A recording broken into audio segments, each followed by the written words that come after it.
I see they got all kinds of trails cut out there, and it appears they're having bike races out there. And I was just curious why the emergency services were never asked how we plan on getting injuries from bike racing going on out there. Because I talked to the other fire chiefs that have this, and I would like to be proactive, because what happened in these other towns, the groups never came to talk to people, and now it's an added,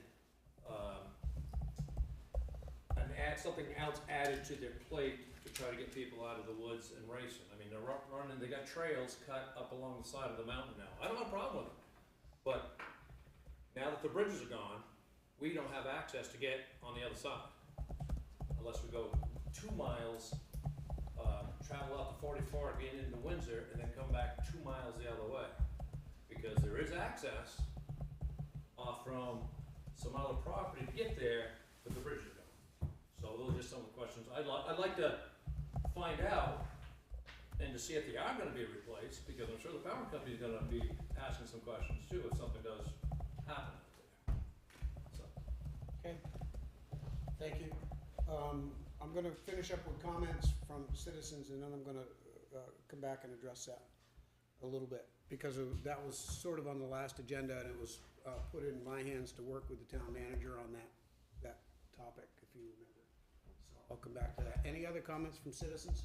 Topics not on the agenda? None? Okay, well, I guess I'm coming back to it pretty quickly then. So I did meet with Brandon and talk to him about getting together with the chairmen of committees and going through the policies. We haven't had a chance to sit down and do that. I want to do that before I meet with the chairs, so that we get an idea of, you know, where we all stand. Brandon, I think, I know Brandon agrees with me. All committees, all subcommittees, groups, whatever they are, commissions, are subcommittees of this board, and they do answer to this board. And I want to take a look at the policies that are in place and stuff. I know about trails being cut up there. That's kind of what the town forest is there for, but I do get a little bit concerned when things start getting taken down without this board being notified ahead of time of that happening, or the town manager. You know, so it's a work in progress in far as that goes, and I'll keep you updated as Brendan and I meet with those chairs and board leaders, and come to some sort of agreement there on how that's going to be handled. Thank you, Darren, for that. Yeah, the trails up there, I don't see them cutting trails up there being a problem. It's town forest. I think you mentioned something else to me, which was that any wood that's cut up there has to go to Springfield. I think that was part of the land trust that George Lamb set up when Weathersfield took that forest over. Because it was privately owned, it was put in a trust in the town of Weathersfield Town Forest, and that was one of those conditions. And I think the reason it goes down there is to support the Edgar May recreation facility that's in Springfield. So, I don't know how much they've cut at this point. I don't know anything else that's happening. Sure. It would be worth for the select board to walk out in there. Another thing I was going to do was, Brandon, when is the Conservation Committee and Parks and Rec Committee's meetings? Can you let them know about the Parks and Recreation Commission meetings? When are they? Yeah. If they're the first Wednesday. I want Darren to have those so that he can go to some of their meetings if you have time. Yeah, Okay. they just had it on Thursday, and I knew nothing about it. Oh, Yeah. the Conservation Commission? Conservation Commission and Parks and Rec for Darren, so that he can talk to them about some of the stuff they're doing. Look, he's got a valid point. You know, you take out bridges and then you got bikes going on up there. You know, how am I going to get in there if somebody gets hurt? You know, what am I going to do? He's a first responder. He's a chief, so you know, it's a valid question. But Absolutely. I think some of that is not so much with us, but with them, you know, so that you guys are on the same page. I agree, you need to be on the same page. Okay, any other comments from citizens? Topics not on the agenda, any board members have anything they wanna add? I am gonna try to make this meeting, somewhat quick tonight. I've been noticed of a board member that, has somewhat of an emergency, and, I guess so we'll try to wrap this meeting up as quick as possible so she can get to the hospital. Review minutes from previous meetings. Do I hear a motion to approve the minutes from 11/7/2022? We'll take them in separate motions. Do I hear a motion? I wasn't at that one, can I? Doesn't matter. Oh, Yeah, okay. you can, doesn't matter. Yeah, I make a motion to accept the minutes as they are. I'll second that. Motion's been made and seconded. Any discussion on those minutes? I went through them, they looked okay. Yeah. I mean, if there's small typos, they can be fixed. Hearing no discussion, all those in favor of approving the minutes of 11/7/2022 signify by saying aye. Aye. Aye. Motion carries. We do have two board members that are absent tonight, Dave Fuller and Paul Tillman. David is attending the school. His granddaughter is performing tonight, and he wanted to go see that. And Paul Tillman, I believe, is at a graduation for his son. With that, a motion to approve the minutes of 11/14/2022. Do I hear a motion? I'll move. I'll second it. Motion's made and seconded to approve the minutes of 11/14. This was a special meeting for the purpose, it has to do with the generator that was discussed at the previous meeting for this building. Brandon called me and the company, I'm just trying to update everybody so they understand what happened. There wasn't, a special meeting, there wasn't a lot of people there. The purpose of that meeting was that we were offered an extension of 5 years on the warranty and a $650 cash back if we purchased because there was a sale from the manufacturer or vendor. So if it was purchased by the 18th, well, today's after the 18th, so we had to meet prior to the 18th in order to authorize the warrant for that, to cut the check and pay for that. So we got together, there was a full quorum, and it was unanimously passed, and the generator was purchase has been made. Correct? Yep. And we took care of all the business on that with the exception of the install of, I believe, gas tank and gas line. Yep. Which, that's the only thing that will come at a later date, but the generator itself is purchased and the installation was fully approved. Approval of the minutes of 11/14, any discussion on those? Hearing none, all those in favor signify by saying aye. Aye. Motion carries. Brandon, fiscal year 24 general fund budget. So the FY24 budget that I'm proposing tonight, it does not include a cost of living adjustment. So the bottom line number is what reflects employee wages for FY23. And I just want to interject right there. I knew about this, and I told Brandon I was going to do this to him. That does not mean that there won't be raises. All it means, excuse me, all it means is he assembled the budget without it, and he's created a calculation sheet so that we can look at what a 2, 3, 4, 5, 6, et cetera % increase will do to the budget after the fact.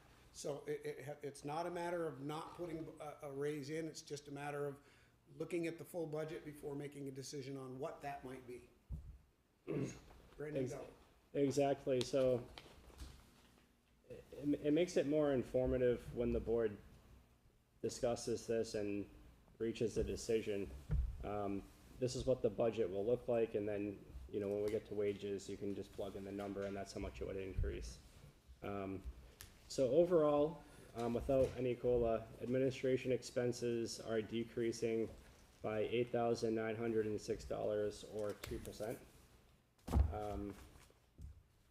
We're still waiting to learn more about workers' compensation and insurance, which includes auto, general, boiler, liability. etc. So the administration budget will fluctuate when these figures are received. It's not gonna be the same as it was last year. It could be less or it could be more within, I think 5 or 10%. So once we receive those, we'll add those into the budget. There are changes in revenue, and this is really important to keep in mind as we move through the budget. You know, in the past, like when I got here in 2020, we had a significant amount of money on our delinquent tax bill. So I think it was around 300,000 when I first got here. And what happens is when you have a large balance of delinquent taxes, that money collects interest and penalty. So the revenue that you budget each year is based on interest and penalty and the amount of money that's not paid. So now our delinquent taxes are very, very low. We had a large one come off last year, and then we've been conducting business according to state law. So we're not going to be getting that interest and penalty anymore, at least not next year, nor this year. So with that in mind, we had to decrease the amount of revenue in that line, and when that happens, it creates an increase in property tax revenue need. Because our revenue went away, you still have the same expenses, so you have to fill that gap. So we're proposing this year, though, you know, this accounts for $27,750. So to offset that revenue loss, we do have some money in audited fund balance. We don't have as much as we have had in prior years. This year we're looking at $27,750. So, you know, last year I think we had well over 200,000. So we're getting closer to expending the amount of revenue that we receive, the amount of money that we request, which is a good thing. So we're proposing to use 25,000 of that 27,000 to offset this loss in revenue. Any questions about admin or finance? Okay. I have a question. Yep. That's okay. What, I don't know, just being a new member, what are the normal wage increases over the years? Let's talk about wages under the COLA discussion. Oh, okay, all right, Yeah. I just didn't know, okay. So this budget presentation, I'm trying to focus on our operating expenses outside of personnel, and then we'll get to Okay. personnel, and then you guys we can Okay, discuss. that's the only question I had as far as that anyways. Yeah. All right.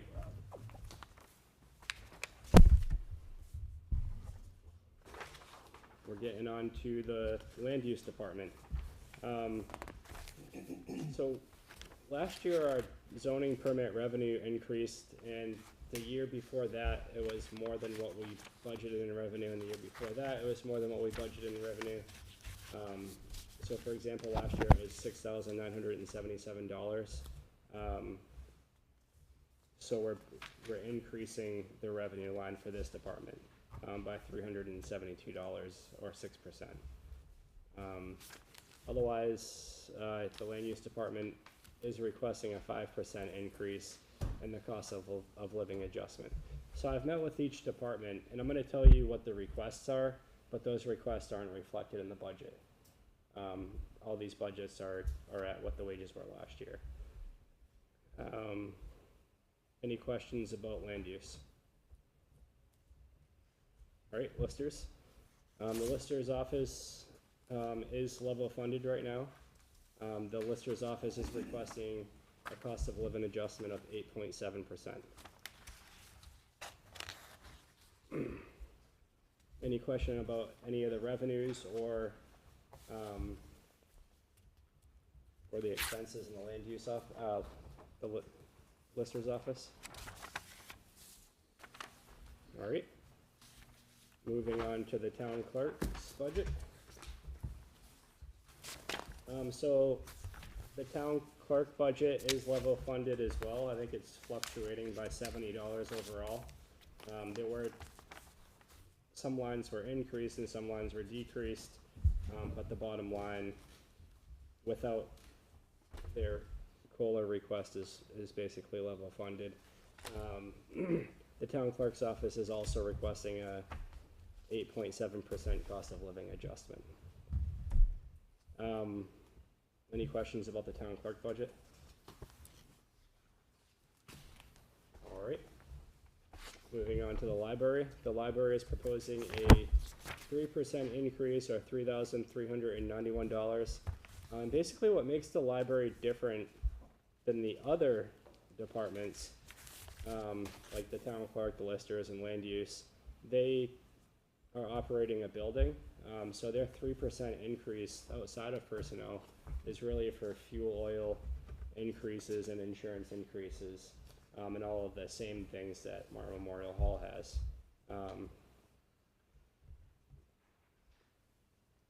The library is proposing a cost of or the library director is proposing a cost of living adjustment of 8.7%. Any questions about the library?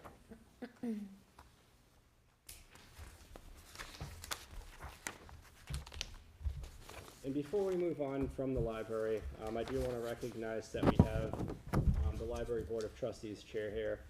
And I did attend their meeting, and the budget was proposed to them, and that budget hasn't been approved at this point. So there still will be meetings with the Library Board of Trustees, and the Library Board of Trustees are elected to oversee the library, similar to the Select Board for the rest of the town. Anybody have any questions for the chair? All right.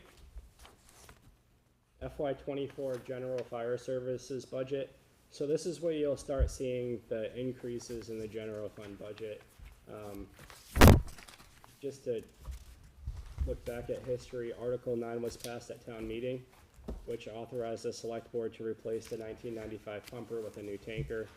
The cost of the truck was $325,000.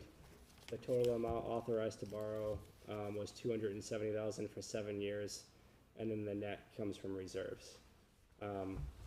So the fire truck principal payment alone is $38,571. This is an additional expense.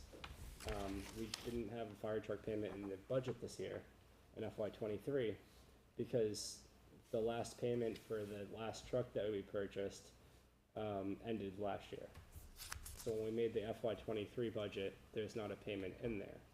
So what that means is this year we have to enter this payment into the budget.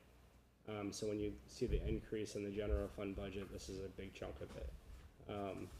The treasurer is currently working with M&T Bank on a loan schedule, which will include an interest payment. For now, I just put $5,000 for interest payment.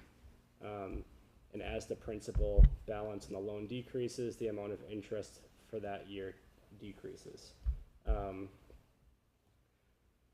So once we get that final interest payment, that number will change as well.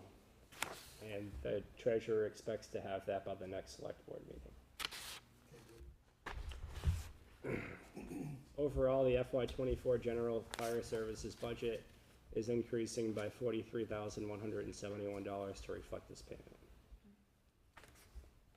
Anybody have any questions about the general fire services budget? Just a statement that 43,000 is the principal payment and the interest.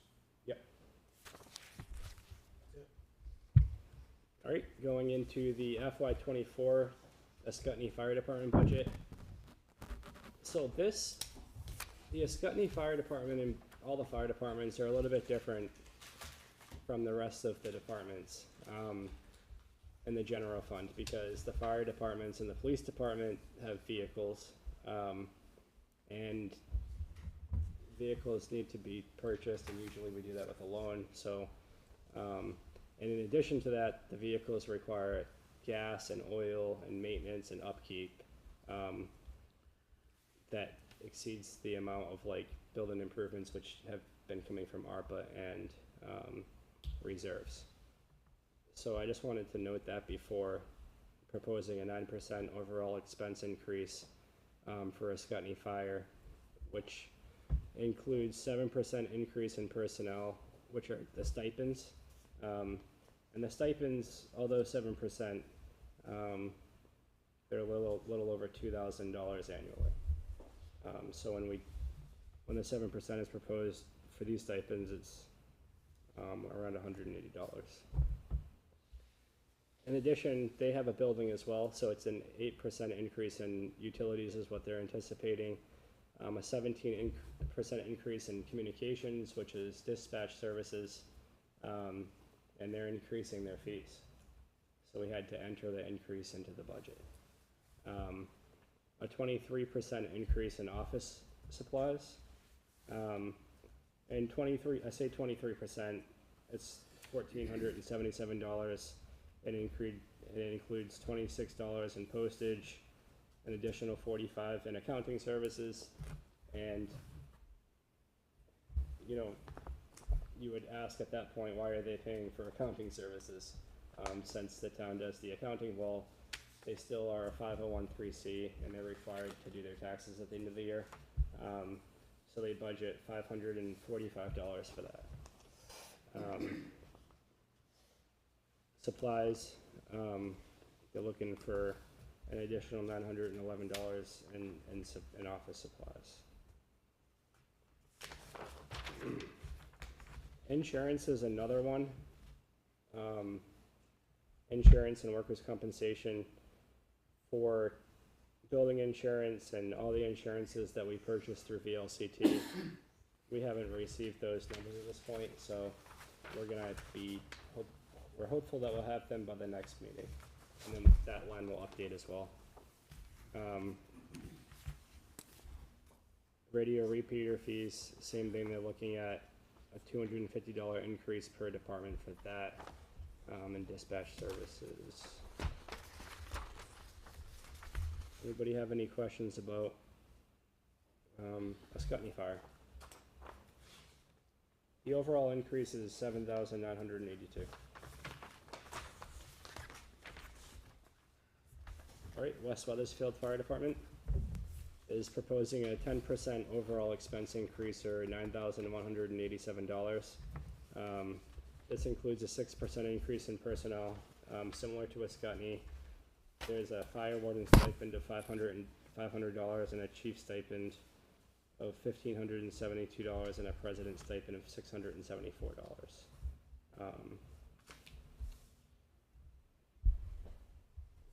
They have a building, so they're looking at a 13% increase in utilities, and then they're looking for 9% in equipment and 29% increase in fuel. So as it stands, we propose the use of $25,000 in fund balance to offset the decrease in revenue from interest and penalties in the general fund. The total available audited fund balance at year end in FY22 was $29,176. So if we do use $25,000, we will only have a $4,100 contingency for the budget next year. If the proposed FY24 budget holds, expenditures will increase in FY24 by 5%, or $77,018. There's a $57,890 decrease in revenues. So when you add those two together, the loss of revenue and the increase in expenses, the total additional tax need before the COLA is $134,907, which is equivalent to 4 cents on the tax rate, based on this year's grand list. Okay. So take us through what this looks like on tax bill, Brandon, at this point. Yep. Give me 1 second. So what this looks like on a tax bill is a total tax increase of $4.09. And if you can, actually I can scroll through this here.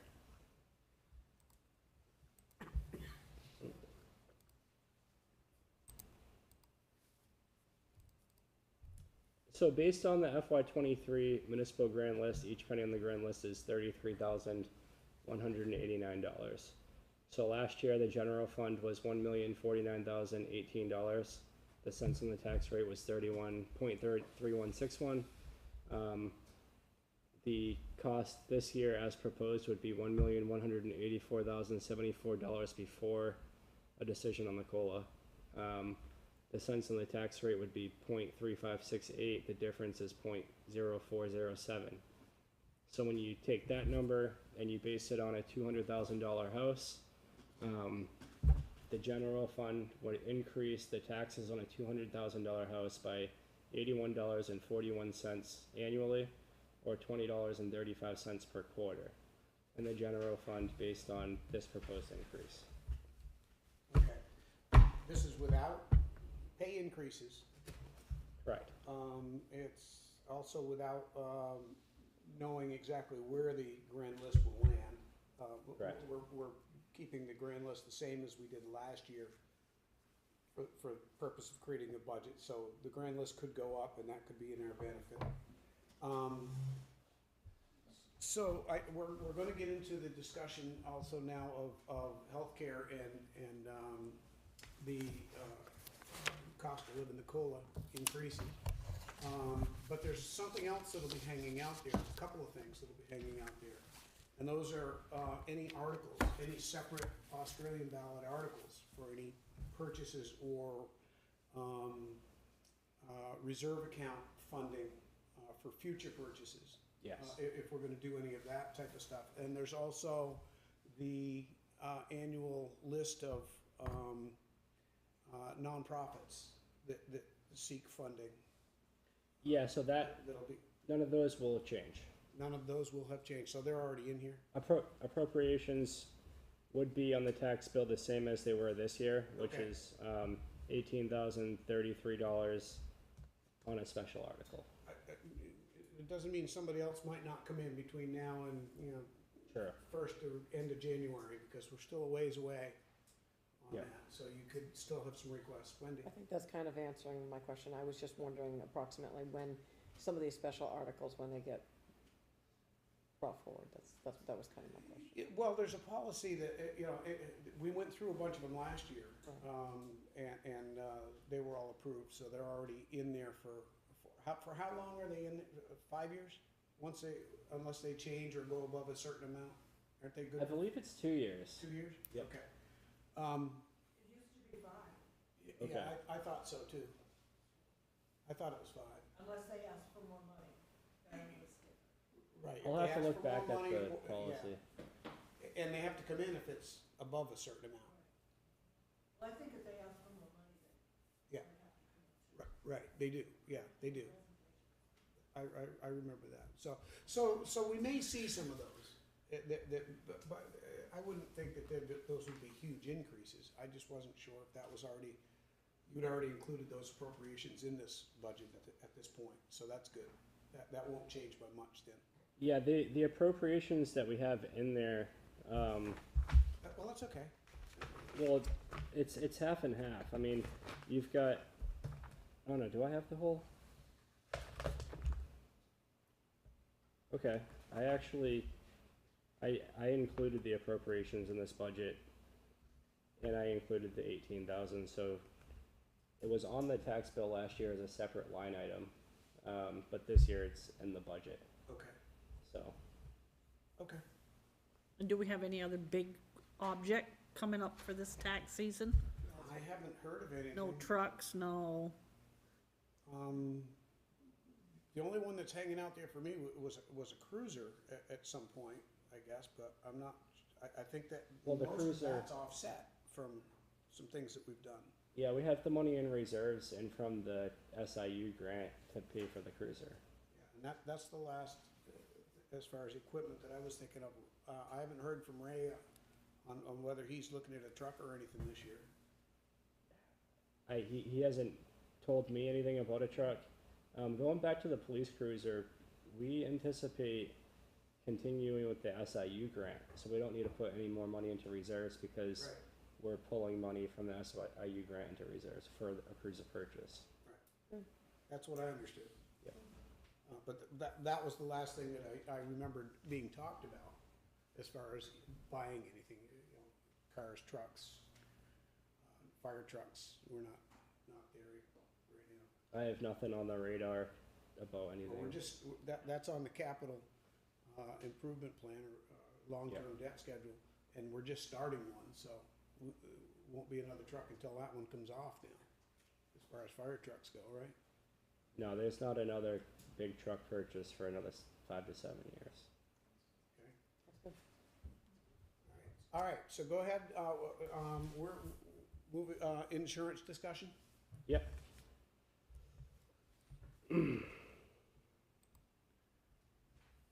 All right.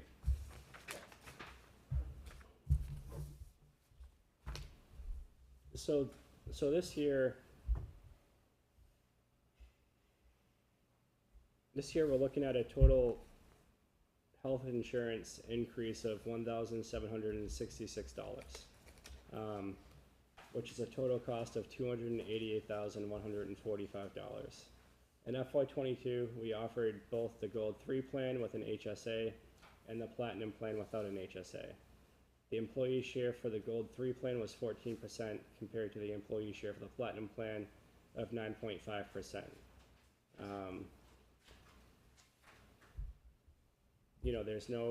There's no deductible change between this year and next year, whereas last year there was a deductible change, which is why we changed things around a little bit. So tonight, considering the health insurance difference is so low, I would be asking for a vote. And what this vote would also do is give the library the ability to make an informed decision on the budget too, to get health insurance out of the way. Is to offer the MVP Gold 3 plan with a $3,000 HSA for single plans and a $5,000 HSA for family plans, with the employee share being 86% and employer share of 86%, employee share of 14%, and the Platinum plan with no HSA, employer share of 90.5% and employee share 9.5%. Do I hear the motion? I'll make the motion. Do I hear a second? We have to do this tonight. Do we have to? No, I would say we don't have to, but I don't see why we can't. We're talking about the only change is $1,766 in increase, and everything else is basically staying the same. There's no real change to anything. I'm just curious why we're in such a hurry, that's all. I thought it was to do with the, well, Well, it's so other departments are relying on it, in addition to making budget decisions. Plus, we really want to get the information out to employees so that they still have opportunity to discuss with their family before we have to make a decision to MVP. Has the school provided healthcare information to the employees yet? Actually, they voted Ours ended. they voted last year On on the a 3-year 15th. contract, didn't they? No, Ours each year is, it ours changes. is the same every year. Yeah. So we gotta get the information out to employees. I mean, if there was something to like jump into, and analyze in more detail, then I could see, but I mean, this year, the increase isn't noteworthy. I was gonna say, it's so minimal.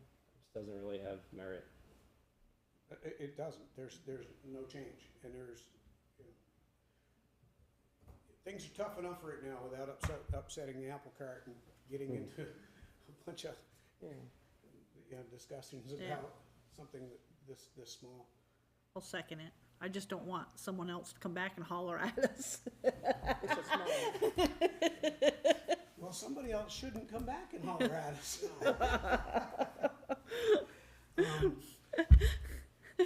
I understand. I do as well, and I mean, he knows what the agenda was, and he's seen the packet. I was just gonna say, and it's not a major, I could understand if there was a big discrepancy or it was, but we're talking, Actually, if it was anything that I thought really needed the full board's discussion, I wouldn't even, I wouldn't bring it to the table. I'd hold off on it until everybody was here.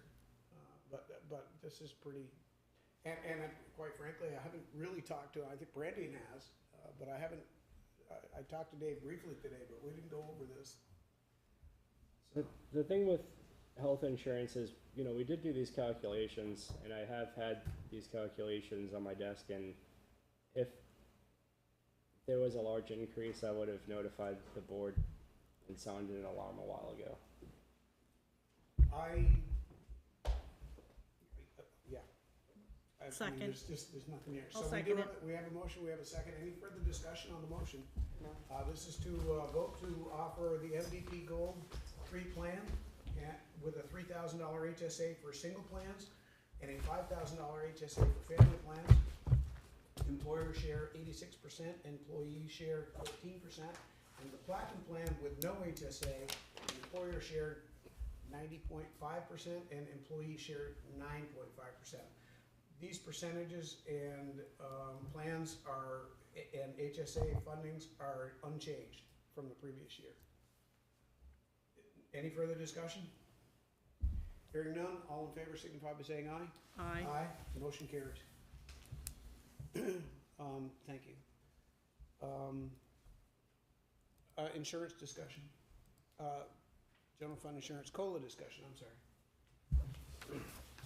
All right, so for the FY '24 wage increase options, we've prepared an analysis to show where we are right now and what each percent increase would cost to the budget. So for the general fund in the FY '23 column, you'll see 589,000. That's the total cost of wages for the general fund. And the highway fund, it's 374,000 right now, and the solid waste fund, it's 45,000 to equal $1,009,021 in wages in FY '23. But whenever you increase wages, FICA and retirement also increase.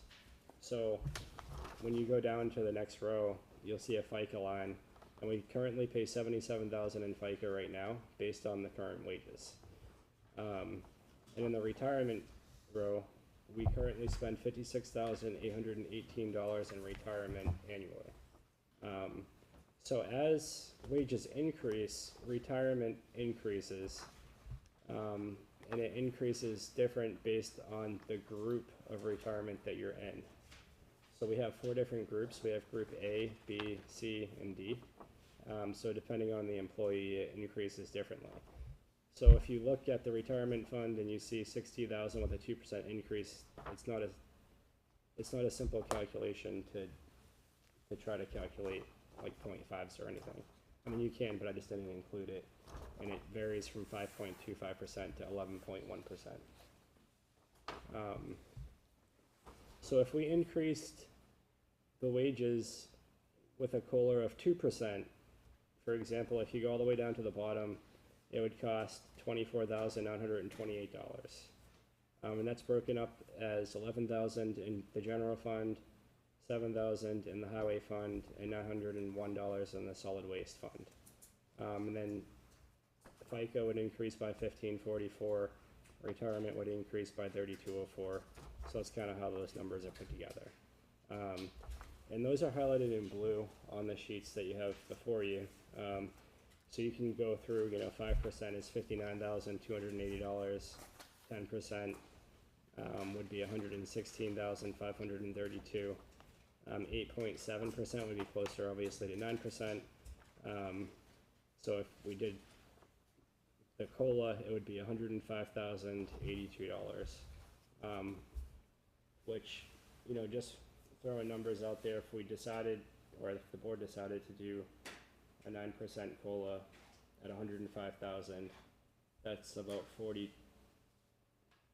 roughly $40 on a $200,000 house annually, or $10 per quarter. And that would be 5%? That would be at 9%. 9%. Yep, at 5%, And these numbers are only for the general fund, correct? Nope, this is for the whole town. Okay, this, yes, there it is.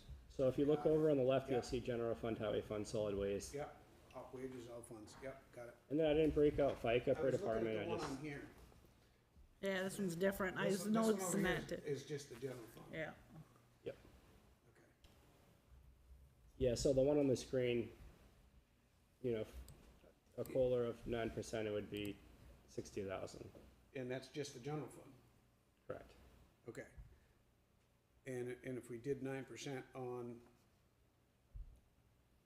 all of them, it would be 90,812 105, 105,082. at 9%? Way over, yeah, way down to the bottom. Oh, you gotta go all the way down there. Oh, yeah, cause you get the FICA and retirement. I say, good Yeah, job. so your last, Nice job, Brandon. You're welcome. I was just gonna say, Really, this is an easy read. yeah, yeah, it is. Yep, I caught up quickly. So you know, this is the first time I've seen it. Is what I asked for, but it's the first time I've seen it. Thank you, sir. So, yeah, no, good, okay. So this is one of those things that we're not gonna decide tonight, Yeah. because we have two board members that are absent, that Yeah. I do want to make sure are included in the discussion.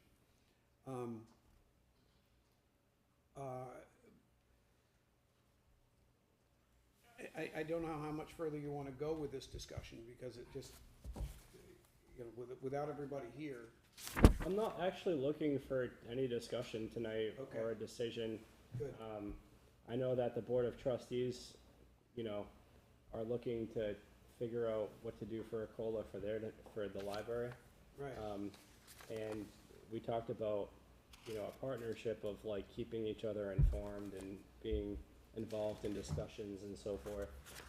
So I asked Rick to attend this meeting tonight and maybe provide what his recommendation would be for the library. I don't know if you're ready to do that tonight, or if you wanna do it another night, or if you wanna talk to Mike about it. I guess what I would say, I was here, that I wanted to hear what the thinking is. The ideal is that we don't come up with grossly different approaches to basically the same question as far as any taxpayer is concerned. I don't wanna say what we're going to do, because I don't know. What you're gonna do is gonna be a big part of, at least of my thinking of what we're gonna do. the change in the process, which I think everybody can recognize, the way we're doing it this year is different than we've done it in the past. And the reason I've chose to do this is so that we have all the numbers in front of us that we can possibly have before we start making these types of decisions. And of course, we like to have the board members here too. And just receiving this, I wonder if we would even get to that. We'd probably have more discussion if everybody else was here, but I'm still not certain it would make a decision, even if they were here tonight. No. Wendy? Okay, so can I that's kind of where I just wanted to know, what has because I don't know, what has the past, approximate raises been, and what is it based on? Is it based on cost of living? Is it based on, inflation? Is it based on, so I actually don't know that, so I just wondered, like, in general, In general, about as long as I've been here, I think it's been 2-3% up, 2%, 3%, 2%, 3%, whatever. It's kind of been in that area, but we haven't faced an inflationary period like this either. okay, so that's all I wondered, I didn't even know what isn't, I mean, this is great, so, Thank thank you. you, that's fantastic, so that gives me, Yeah. but I just meant it, in the past, I did not know how it was based, or approximately what, was done on a year-to-year basis. Well, and there's another factor that comes in there, and that is administration's ability to evaluate on its own and give individuals raises. My personal view of the COLA is it should pretty much be level across the board. And if somebody in a department somewhere should be paid more, then that should be somewhere else in the budget for him to decide. But as a cost of living, keep the cost of living pretty much even across the board. That's my personal opinion on it. Okay, okay. I'll speak for the library board and say that I think we're generally in concurrence with that same approach. Yep. And that, we have, articulated levels, steps, increases, but those are based on merit and longevity rather than cost of living.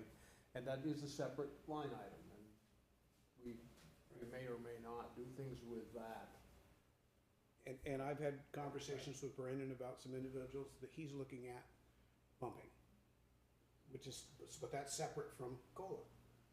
You know, because, you know, just where they're at in their wage structure should probably get an increase. Okay. So but that's his job. No, I And he just just wondered requests how- us for those funds. Yeah, and I just wondered how, but in the past, how the COLA had worked, just because I want to be able to just be informed how it was, because I do know that it's a little bit different how you're doing the budget this year, and yes, I do also understand that we are facing something that's a little, Yep, yeah. we all know that, as board The members. that- challenge is Yeah. the inflationary cost. I mean, that's, almost all budget increases that we're looking at this year are inflationary. Yes, And most of it's landing right in fuel and, which affects everything. Yeah, you got it. people aren't, the same people who aren't going to like it are going to understand it because it's the same thing they're seeing at home. Yep. Yes. Yeah, I run my own business. Correct. My labor rate went up this year. You know, I mean, you had to. This isn't a climate in which we can lose good employees. No, and we've got a good group too. Across the board, we've got a good group of people, I think. What do you think? I think you do too. Even you, Barb. You're a good group all by yourself. I don't even argue with myself. I do, and sometimes I lose. That's really concerning. That's a word. They have programs for you. Barb's known me for a long time, so she understands. Okay, so I think that about wraps it up for those budget decisions or discussions. I'm sorry, for this evening. We'll wait for the other members to come. I think we're pretty much I think we're in a great place. I think the budget process is going along about as slick as it ever has, if you ask me. You know, we're not sitting here arguing with everybody over stuff. Yeah. You know? no, it's very clear, so I really appreciate. And I don't like arguing with people over stuff. It's easier to make decisions when you have it all in front of you. The only thing I do regret, and I wish Darren was, well, Darren I had already spoken to, and I wish the Chief and Chief Doughlin and Bill, his last name, I'm getting old. I wanted to apologize to both of them for what I felt was a waste of their time. And for you people being here, I appreciate it, but I did tell Brandon that you didn't need to be. Because in this presentation, there really isn't much for you to participate in at this point. It's presented to us, and I think it makes it a lot easier. And moving forward, like next time we do this, at this point, you don't really have to be here, because there isn't a lot of discussion on what the numbers are, or yay or nay, or, you know, here or there. Certainly when somebody's submitting a level funded budget, probably not a whole lot to talk about anyway. But thank you for coming, I do appreciate it, but I'm trying to find a way to make this easier for everybody, easier to understand. Well, that's good. I mean, once you started going through it and everything, you know, why are we here? We're not going through it personally. Yes, yeah, and that's what I'm apologizing to the chiefs, because I requested them to be here, and I told him to let you guys know, I don't need you. Not for this one. So are we So- going to be coming back? If need be, you'll be I mean, until we get the other members here, we actually sit and see what we got, and what other numbers we may pick up that are gonna add to this budget. I'll say personally, I'm not, I'm not looking at this budget in a negative light. It is what it is. And I'm actually pretty happy that where we are right now, at roughly 4 cents, and we gotta figure out the COLA. You know, I don't think that's a bad place to be at this point, with what we're looking at. I think everybody's done a great job. I did say that I wanted to apologize to the chiefs about another thing, and that was that, I think at the last meeting, Paul Tillman and Josh had, questioned my asking them to try to get their budget to that, between 8.5% and 10%, or 8 and 10%. And I wished I had not have done that. I should not have done that. I should have left that alone, let those budgets come in and we see it all. And, you know, so I apologize to the board as well, because, but I just was thinking, geez, I knew some other numbers that have since changed at that time, but moving forward, I won't do that either. I think it's a new process. It is. Excuse me. I was gonna- It is, and I'm just admitting to making mistakes and learning along the road. Yeah, that's all. It's the best we can do. Okey-doke. All right, thanks again. Thank you. Okay, 1879 schoolhouse paving. I was informed that this was one of those items that was given to Brandon and I to look into, I guess, and Brandon handled it all. Well, Matt contacted the folks to get another bid, and then he actually has some good news tonight, and I'd like to give him an opportunity to share that.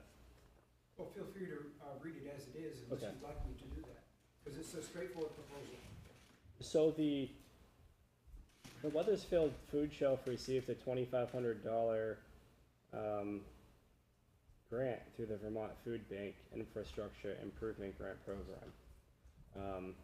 So they actually have $2,500 to remove from the dirt. They'd like to use it for paving, and that would deduct from the $3,750 quote. So then that would be a $1,250 request to be.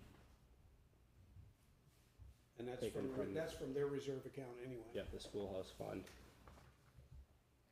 And the other point was that I think the big point was that the contractor is going to honor the bid that Wow. was submitted. That's nice. That was where I was headed first. Right, till December 15th. Until December 15th, so we got about a month. Okay, I know, I did talk to Dave today. I know he only has one question, and that is why paving, not something else? Well, as BJ mentioned in the last meeting, the SurePack grows weeds. And so it constantly has to be attended to, because what the weeds do is they rough it up so the elderly people can't move up the path very easily. They don't lift people who age don't lift their feet very high. So they catch on the weeds, and the weeds lift up the SurePack, and it makes it rough. So BJ and the volunteer crew have already weeded it twice this year. Mhm. And it's quite a job to do that. The other aspect of it is it will make it easier to shovel. And with the oncoming winter, we still have to develop a plan with the town and with volunteers to make sure that that is a safe pathway and ramp leading into the building. Right, that's the ADA access. That's the ADA access. So paving is going to improve that. It's going to improve the ability to clear snow from it, and to make it easier for particularly all users of the building, including the elderly people who frequently access the food shelf. Mhm.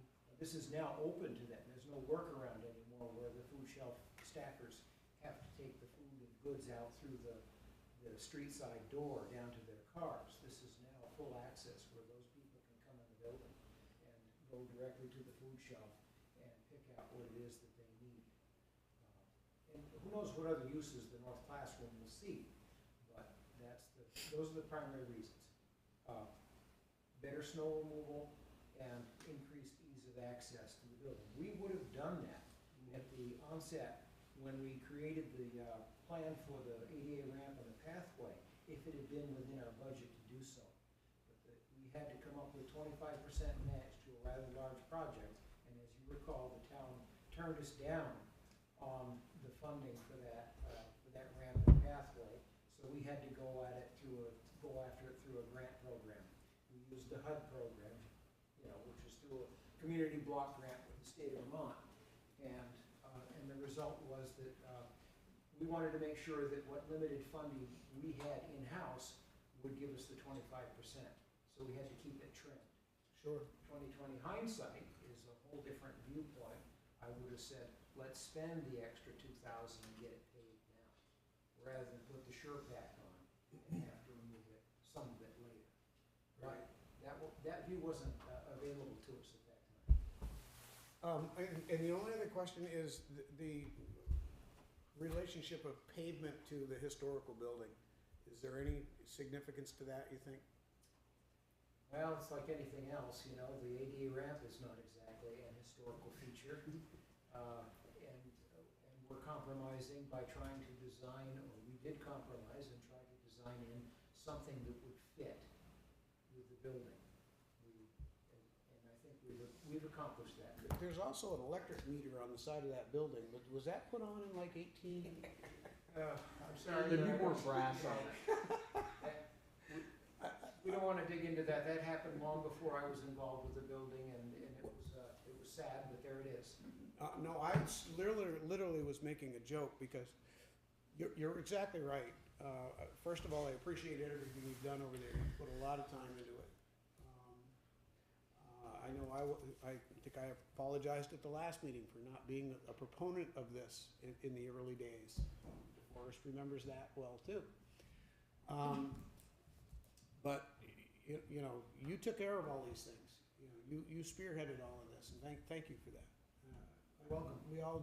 I think we all have something that's a great asset to the town now because of you too.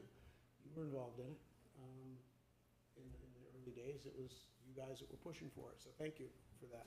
And I was also going to say, with anybody using a walker, that would be very difficult with the. Yes. So if it's actually because we're trying to do something handicap accessible, it's very nice to be able to have anybody that, I know wheelchairs, but just elderly trying to push a walker on anything that's, rough, it's very difficult. Okay. Brandon? I think, there were questions about the paving. How did you come to paving and not bricks or concrete, just out of curiosity? Well, bricks would heave. Okay. And become just as much of a problem as the SurePack. I'm going to say The you'd still have ground. weeds growing up And between it. Yeah. paving is subject to Frost cracking heaves and stuff. and movement by frost, where I'm sorry, did I say concrete? Cement is subject to cracking and heaving, whereas asphalt paving is more flexible. Okay. This is the common theme or response that I get when I ask about the difference between concrete Yep. and the paving. And that's the answer is, well, you're out there in the open, it's gonna be getting wet, it's gonna freeze, it's gonna go up and down, and you're better off with paving, with asphalt paving. That makes sense. Than with concrete. That's, and I'm not gonna try to be the pro from Dover on this and say that I know any better than them. So I don't. I have to go with what they said. I will, you could ask the library folks here, they have a concrete ADA ramp going up through, and it's fairly new. Probably haven't experienced a lot of trouble with it just yet, but you could ask them what they think about it.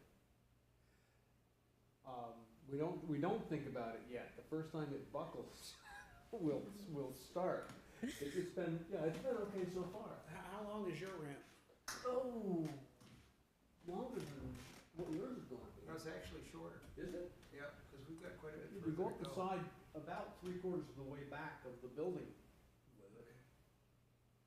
How much was that? I Then, have no idea. That was before my time. how long ago was it?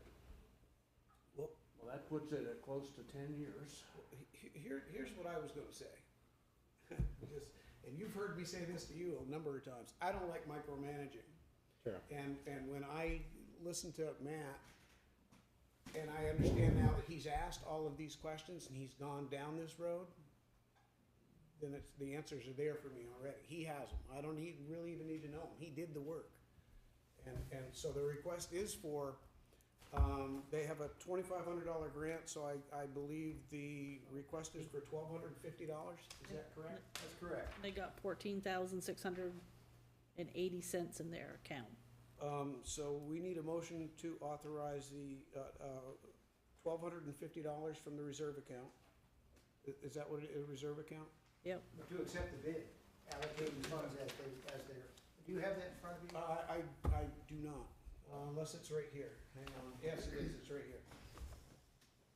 37, okay, so, all right, to accept the, I need a motion to accept the proposal from Springfield Paving to pave the walkway at, the 1879 building for a total cost of $3,750, of which, $2,500 is from a grant and $1,250 is from the reserve account. That should take care of it. Yes? Yes. You got all that, DeForest? I put to award the bid, is it, but that's not what we said. To accept the bid,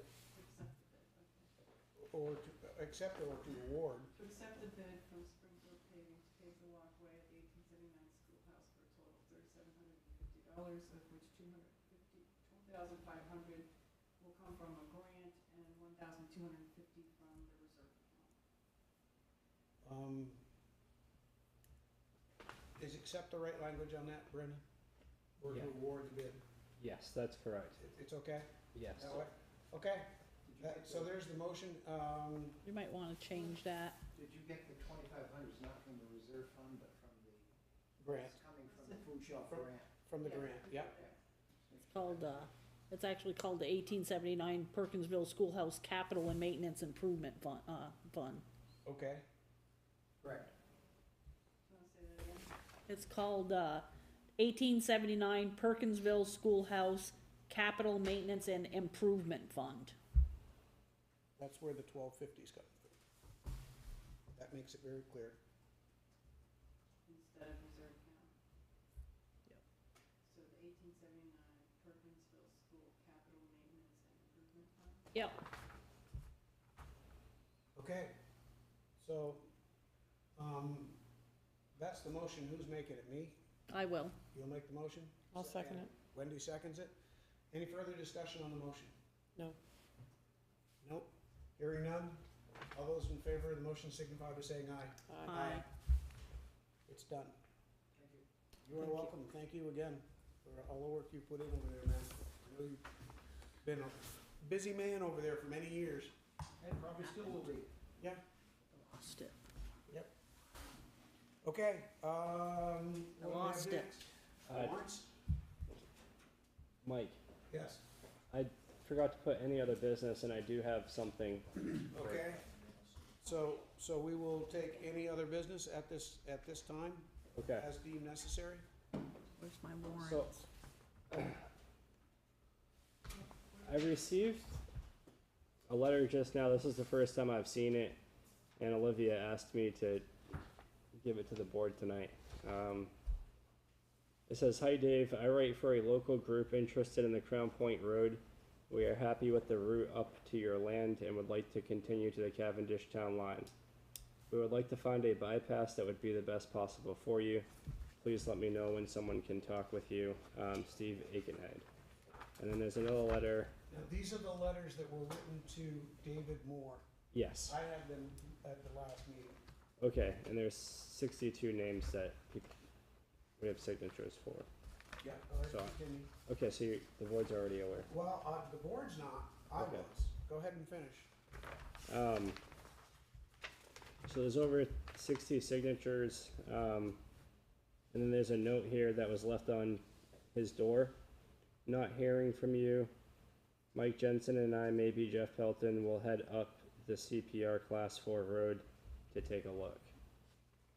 And then another letter to town telling people to stay off CPR not surveyed, which CPR 1778 through as used, insurance liability, offer of land on Amsden Schoolhouse Road for information center so everyone could enjoy history of Crown Point Road across from historic marker. So I just received this. So this is one of the things that you guys put in my lap at the last meeting to work with Brandon on, that I mentioned earlier. That, you know, we're gonna sit down with the chairs of these boards and have a conversation. We're gonna look at the policies, that are in existence. I mean, a class of R road is a class 4 road, but an owner of property is an owner of property too. And the town doesn't maintain a class 4 road. There is language and policies, we're gonna look into that, and we'll meet with those people and try to come to some agreement. Personally, I think any subcommittee of, or commission of this board needs to keep this board apprised of what it's doing prior to doing it. And that's kind of the direction I'm gonna go. Brandon and I are in agreement on that. And, we're gonna pull those chairs together, and if there's a change in policy that's necessary to get us there, we'll bring it to the board. But for now, this is on our radar, and we are working on it, so. Olivia, over here and fix my computer, will you? I need to be able to do the warrants. I don't know what, it just went to this. I don't know how to get out of it. Way to Okay. the bottom though. That's all right. I could've slid mine over to you. So Mike, Yes. I have a question about let's just say the Crown Point group, the Crown Point Road Association Mm-hmm. is a statewide association, This isn't the right one, Olivia. my understanding. I don't know that the people that are involved with the Crown Point Road in Weathersfield are in any way affiliated with the town. I wondered if you could clarify that, because I'm not sure they are. Well, but it's not, that's not who's writing those letters, though. Well, I know who's writing the letters. Yeah, yeah, I know who Steve Aikenhead is. right. Yeah, but isn't the. Right one. Isn't the group of people that he represents in large part Crown Thank Point you. Road Association people and not affiliated with the town? What, Brandon, that list of 60 people that's on there, take a gander through that really quickly and tell me if that's local residents? Yeah, those are Weathersfield residents. Those are all Weathersfield residents Mm-hmm. that are represented there in that letter. I see your point, though. But not as an organization. I understand, I see your point. I understand what you're saying. Another way you could look at that is this, and David Moore came over and talked to me about this, when he gave me those letters. His first point is that there was never a problem with people that were using the Crown Point Road and coming through his property. And that's not what his complaint is.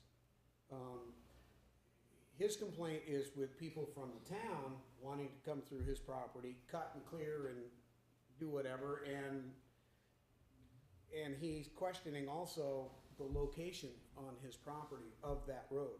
There's some different ideas of where it may be that are based in writing. I think you might be familiar with some of that too. So he's questioning some of that and wants to know where that is first. He's just not happy with people just coming through and telling him what they're gonna do with his land, on his land. It is a class 4 road, I get that, and so does he. But I guess what he's asking of me is, why don't I know what these committees and commissions are doing prior to coming onto his land? Did we authorize this? Did we tell them to do that? And that's why we're gonna be looking into the policies and talking with the chairs to find out where are we at with this? And what direction is this going in? When we look at what Weathersfield did with the ancient roads, what was that 144, 148? What was the number? 146? something like that, the ancient roads, and that ended, any roads that were not, adopted by towns by 2016 ceased to exist. This was to clarify, these things popping up in deed transfers when people were buying property, and all of a sudden, hey, you got a right of way here, did you know about that? And it says it's a class 4 road that belongs to the town. So that's what the legislation was created for, was to force towns to look at these things. A lot of towns didn't, we did. Point that I'm making here is Springfield didn't and Cavendish didn't. So even though you have the Crown Point Committee that's statewide, you've got all these, we got the two towns on either side of us that did nothing. But we determined ours to be a class 4 road and kept it, which I supported doing. The Crown Point Road, I thought it was a good idea to protect that because it's a part of history. But at the same time, I don't want people just marching out on other people's property and saying, this is what I'm gonna do on your property without, knowing what's going on and making sure the people that are there agree with it, to some degree. So perhaps what you're proposing to do, question mark, is to define Yes. what maintenance is allowed on class 4 roads that are now trails or are no longer roads, and what maintenance is allowed so that people can step forward and do that without offending the property owner. Correct. Whose responsibility it is. Correct. Well, that, and, it is a class 4 road. That means it's a town road. And that means all residents in the town have right to that road. It's Right to a walk class on it, 4 road. but not to put in a new culvert on their own. But I don't wanna be ticking off landowners. That's what I don't wanna be doing, DeForest. I believe that this issue was addressed in a highway policy after 2010, and all the roads that were going to be accepted were accepted, because this was brought up with the select board Yeah. about this maintenance, quote unquote, of the Crown Point Road, and there Right. was language was supposed to have gone into the highway policy to address how that was to take place, and I believe that we coordinated with the highway superintendent, but I think that's gotten lost somewhere. And That's the policy you're looking for, it was supposed to be in the highway policy. And I was aware of that. And that's what I'm talking to him about, that we're gonna sit down, we're gonna go through that, and all policies. Well, so Mike is right, we this can. particular group is not a town ordained committee or appointed of any kind, but Right. this whole issue was addressed when it came up many years ago, and language was added to the highway policy to clear that up. It was a process that was supposed to have taken place before people started cutting and moving things on. Right, so that we don't end up with angry landowners. Yes, and that's what I'm trying to make sure we do. I just wasn't sure if it made it into the highway policy, the highway language. I believe that it did. Dave talked to me about it. He remembered as well, so. He's photogenic in that kind of way. But yes, so, thank you, Matt, for that. Brandon, make note of that. We wanna keep an eye on both of those things. Yep. Okay, Kelly, you ready with the warrants now? Yep, I am. Okay, general fund, payroll, $14,426.92. Operating expenses, $26,485.19. Highway fund, payroll, $8,168.63. Operating expenses, $15,510.88. Solid waste, $2,192.57 for payroll. Operating expenses, $13,293.09. Library, payroll, $2,101.46. There's nothing under operating expenses. Lottery Lane Culvert, $195,136.16. Generator add and dehumidifier, $1,064.50. Veterans Memorial, $280. Grand totals, payroll, $26,889.58. Grand total for operating expenses, $251,769.82. Do I hear a second? I'll second it. The generator ad and dehumidifier, that's a combined, that's like when you put the ad out for the generator, RFP, right? Yeah. And the purchase of a dehumidifier, that's Correct. why it's, Yeah. okay. Just wanted to make sure anybody listening understands. Look. Any discussion on the warrants? Hearing none, all those in favor of approving the warrants of, I believe it's, the meeting of November 21st, signify by saying aye. Aye. Aye. Motion carries. And I believe that takes us to adjournment. I'll make a motion to adjourn. I'll second. All those in favor signify by saying aye. Aye. Aye. DeForest, thank you again for coming in tonight. Thank you. Appreciate your help. Rod, thank you. No problem. Okay, thank you too, Olivia. Oh, thank you. Everything's okay? Well, I'm sure it will be. Okay. Brandon, Got done pretty quick. Yeah. They're open till 11. Same thing with my mother at the last meeting that I missed. She had to have open heart surgery, so. The, you remember, you came and saw MB-19 Recording stopped. over at Brennan Bear. Your body language was questioning the lottery lane culvert. Your body language was questioning the lottery lane culvert project. no, Okay. no, it was just before that. That's a separate question. Why are you guys voting on our wages? We already did that. But that's, So because wages go through the town, we have to, it goes on this warrant. It's Well, she kind broke her of neck funky, like 5 but we're years so ago. tied in together.